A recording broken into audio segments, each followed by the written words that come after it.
4 ಗಂಟೆ ಜನ ಜೊತೆ ಇರೋನು ಹೊರತು ಸಂತೋಷನೇನೆ. ಬಿಗ್ ಬಾಸ್ ಹೋಗಿ ಬಂದ್ಮೇಲೂ ರಾತ್ರಿ 3 ಗಂಟೆ ಆಗ್ತದೆ ಮಲ್ಗೋದು. ತಿರ್ಗಿ ಬೆಳಿಗ್ಗೆ 6 ಗಂಟೆಗೆ ಇರ್ತಾರೆ ಇಲ್ಲಿ. 1 ಅವರ್ 2 ಅವರ್ ಹೆಚ್ಚು ಕಮ್ಮಿ ಎದ್ದು ಬಂದು ನಾನು ಎಲ್ಲರ ಜೊತೆನೂ ಇದ್ದೀನಿ, ಹಿಂಗೆ ಇರ್ತೀನಿ. ಈ ಸಹಕಾರ ಭಗವಂತನ ಜನದ ನಿಂಕ.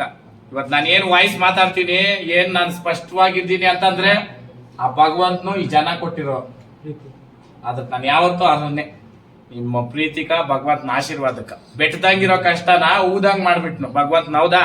ನನ್ನ ಸ್ಥಾನದಲ್ಲಿ ಬೇರೆ ಯಾರೇ ಇದ್ದಿದ್ರು ಹೂವೇ ಕೂಡ ಮಾಡಕ್ ಸಾಧ್ಯನೇ ಇಲ್ಲ. ಅದು ಏನಣ್ಣ, ಅದಕ್ಕ ಒಳ್ಳೇದೇ ಆಗೈತೆ. ಮುಂದಕ್ಕೆ ಒಳ್ಳೇದೇ ಮಾಡೋದು, ಮುಂದಕ್ಕೆ ಒಳ್ಳೇದ್ ನಡೆಯೋದ್ರ ಮುಖಾಂತರ ನಾವು ಮಾಡೋಣ. ನಮ್ ಕೆಲಸ ಮಾತಾಡ್ಬೇಕು.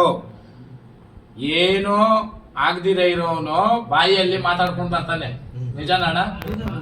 ಇವತ್ತವರ್ಗೂನು ಹೊರತೂರ್ ಸಂತೋಷ ಒಳಗಡೆ ಹೋದ್ಮೇಲೆ ಕೆಲವು ಬಾಲಗಳು ಇರ್ಬೋದು, ಬಿಚ್ಚಿರೋದು, ಕೆಲವು ಒಂದು ಏನಂತೀವಿ, ನಾನು ಅದಕ್ಕೆ ಏನು ಯಾವ ಕ್ರಿಯೇಚರ್ಗೂ ನಾನು ಹೋಲ್ಸಕ್ ಇಷ್ಟಪಡಲ್ಲ. ಯಾಕಂದ್ರೆ ಭಗವಂತನ ಕೊಟ್ಟಿರೋ ಕ್ರಿಯೇಚರ್ಸ್ಗ ಅದರದೇ ಆದಂತ ಒಂದು ಇದೈತೆ. ಸೊಳ್ಳೆಗೂ 7 ದಿನ ಕೊಟ್ಟವನೆ ಭಗವಂತನ ರಕ್ತ ಇರಕ್. ಅದಕ್ಕೂ ಯೋಗ್ಯತೆ ಇಲ್ಲ, ಅರ್ಹತೆ ಇಲ್ಲ ಅಂದ್ರೆ ಅವಾಗ ನಾವೇನು ಹೇಳಿ. ಆ ಕಮೆಂಟ್ಗಳಲ್ಲಿ ನೋಡಿದ್ರೆ ಏನ್ ಹೇಳ್ತೀನಿ ಅಂತಂದ್ರೆ ಬೇಡಪ್ಪ, ಬೇಡವೇ ಬೇಡ ಅಂತೀನಿ. ಯಾಕಂತಂದ್ರೆ ಯಾಕೆ ಹೇಳ್ತೀನಿ ಅಂತಂದ್ರೆ ನೇನಿಕ್ ಮಾನಿಕ ಅನ್ನೋನೊಬ್ನು, ಬಚ್ಚ ಯಾರ್ರಿ ಅನ್ನೋನೊಬ್ನು, ಇವ್ರದೆಲ್ಲ ಸ್ಟೋರಿಗಳು ಎತ್ಬಿಟ್ರೆ ಎಪಿಸೋಡ್ ಹಾಕೊಂಡು ಹೋದ್ರೆ 5 ದಿನ ಹಾಕ್ಬೇಕು ನೀವು.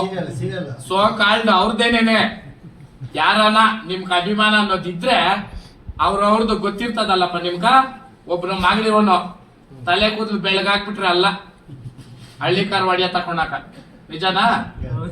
ಏನೋ ಮಾಡಿದ್ಯಾ, ನಮ್ ತಾತನ ಕಟ್ಟೋನು, ನಮ್ಮ ಅಪ್ಪನ ಕಟ್ಟೋನು, ದಯವಿಟ್ಟು ಬೇಜಾರ್ ಮಾಡ್ಕೊಂಬೇಡ್ರಿ.